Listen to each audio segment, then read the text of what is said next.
কম বয়সে স্বামীকে হারিয়েছেন, জেলে থাকতে মাকে হারিয়েছেন, অফিসে অবরুদ্ধ থাকা অবস্থায় ছোট ছেলেকে হারিয়েছেন, আরেক সন্তান হাজার মাইল দূরে লন্ডনে ছিল ১.৫ দশক। এছাড়া নিজ বাসা থেকে তাকে বের করে দেওয়া হয়েছে।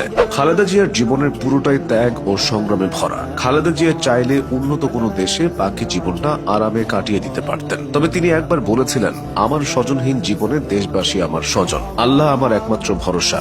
আমি যেমন থাকি, যেখানেই থাকি, যতক্ষণ বেঁচে থাকবো দেশবাসীকে ছেড়ে যাব না। বেগম খালেদা জিয়ার ত্যাগ ও সংগ্রামের সময়গুলো দেখে নিন। ২০০৭-৮ সাল। এই সময়টায় খালেদা জিয়ার পরিবার ও দল দুটোর অবস্থায় ভীষণ নাজুক ছিল। তার ২ ছেলে দেশ ছাড়তে বাধ্য হন। বড় ছেলে তারেক রহমান ছিলেন গুরুতর আহত, তিনি যান লন্ডনে। ছোট ছেলে আরাফাত রহমান কোকো ছিলেন অ্যাজমা রোগাক্রান্ত, তিনি যান থাইল্যান্ড ও পরে মালয়েশিয়ায়। এদিকে বিএনপি ছিল দীর্ঘদিন ক্ষমতার বাইরে। বিপর্যয় আরো ঘনিয়ে আসে ২০০৮ সালের ডিসেম্বরে আওয়ামী লীগ নির্বাচনে জিতলে।